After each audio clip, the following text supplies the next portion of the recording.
Hi, welcome back to my channel. Today we are making Eid special mutton biryani. For the marinade, add some curd, ginger garlic paste, haldi, and 2 green chillies finely chopped.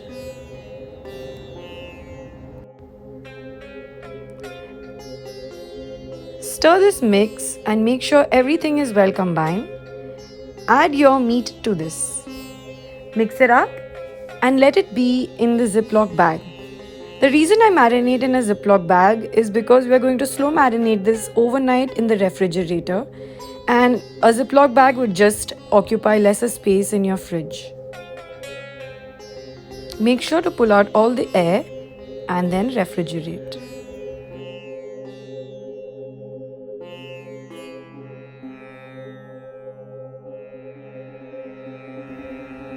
Biryani means tons of prep, which means a lot of cutting. So if you do have a food processor or a blender that can make your life a lot simpler, please do yourself a favor and use it.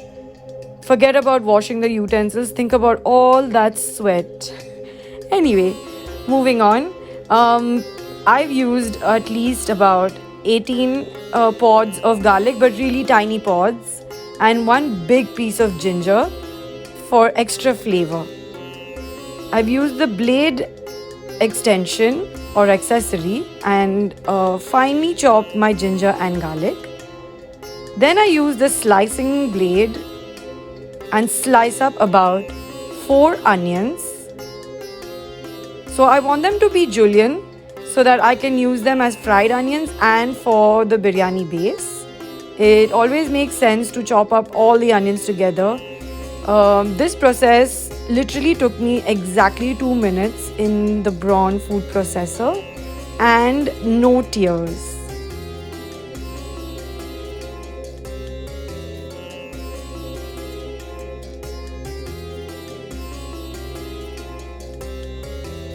Now that we're done prepping, let's head over to the stove and start cooking.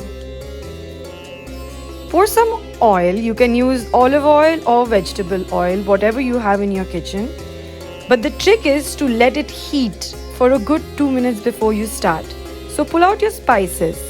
I've put bay leaves, cinnamon, star anise, cloves, and a handful of black pepper pods. Let this mix be in the oil until the black pepper pods start crackling. And once that starts to happen, you can put in your onions. Now don't put in all your onions, save some for the fried onion bit a little later. We'll come to that. The trick is to saute your onions until they start to lose their crispness. You don't have to brown them, just a tad bit translucent golden, and then you can start adding things because you're going to slow cook this mutton anyway, and so it's all going to get together and combine itself very well. I just added my ginger and garlic and about 12 green chillies. So I usually slit my green chillies so that they don't really come in your mouth in every spoon, and in case you do find them, it's easy to kind of pull it out and put it by the side if you don't enjoy chilies. Now let this mix cook for a while until the chilies are a little soft. A crisp chili will not take to all your masalas. Here I've added some dhania, cumin, garam masala, haldi, salt, and we're just going to give it a little stir. Once you feel the onions are coated with the masala, you can add a little water just to make your process a lot easier. Always use warm or hot water when you're cooking, mainly because you don't want to change the temperature of your vegetables that are already sizzling.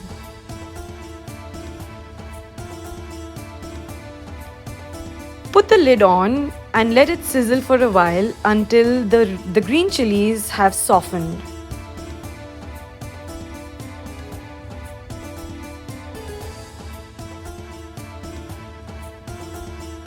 The chilies are now soft, so it's time to add the marinated mutton. Turn your heat on medium so that the mutton cooks a little fast on the outside and seals in all the flavors. Add about 2 glasses of warm water or until all the mutton is kind of underwater, and then put the lid on and slow cook it. Now slow cooking mutton is an art, so you can say a little prayer and hope it doesn't touch the bottom. Make sure to come back to your pot, lift up your lid and stir every 5 minutes, always checking on the water content. Please keep adding water every time you see the levels dip. Take out about 3 tablespoons of warm water and add about 1.5 teaspoons of saffron so that the saffron leaves color in the warm water, and we can use this while we're doing our layering and the finishing touches to add color to our basmati rice. Also, pull out some cashews and golden raisins. In a small pot, pull out some fresh homemade ghee and let's start frying our cashews. The trick is to not burn them. So just cook them until they're golden brown and then pull them out. You don't really have to drain them because we're going to use all of this ghee in our garnish anyway. The raisins really fluff up immediately, so you can just pull them out right away. It does not take too long. And then fry all the leftover onions that we had sliced up earlier and pull them out and keep them aside.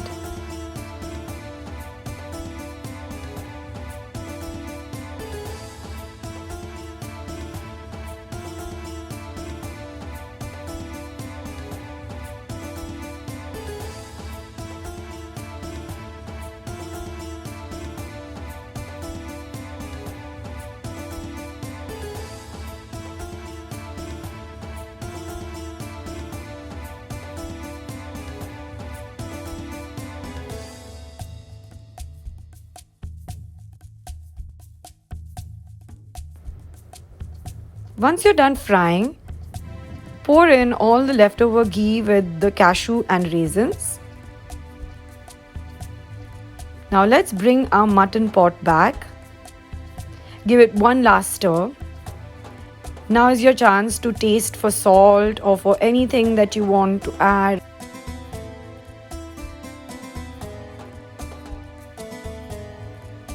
Give it a good boil and get the water to come to a consistency that you want.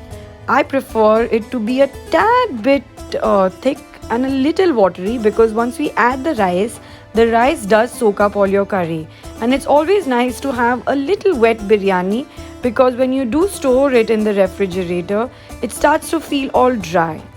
This makes the biryani really flavorful. Now for the layering. Pull out some fresh mint and fresh coriander, chop them up really fine and put them in the mutton. This releases all the aroma into the rice as well. Save some coriander for the garnish on top.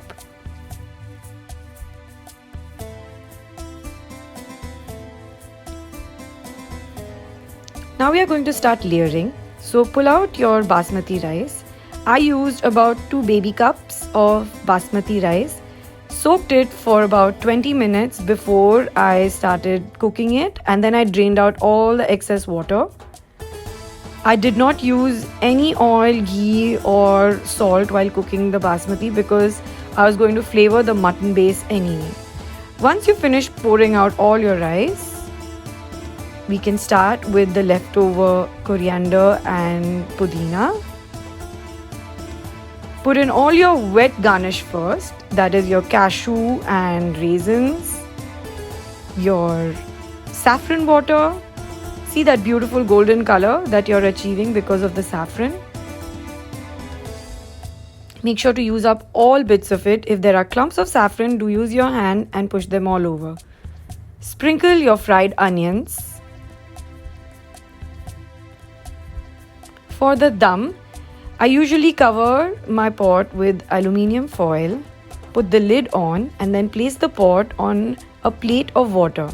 The reason I do this is because after all the slow cooking, if my biryani burns, I'm going to really cry myself to sleep. Leave it on sim for about 15 to 20 minutes and then turn it off.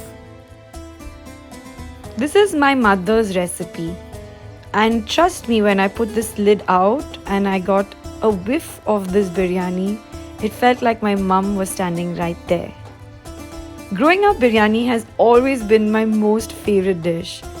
I would be one to fuss about eating leftovers, but biryani I can have for breakfast, lunch, and dinner.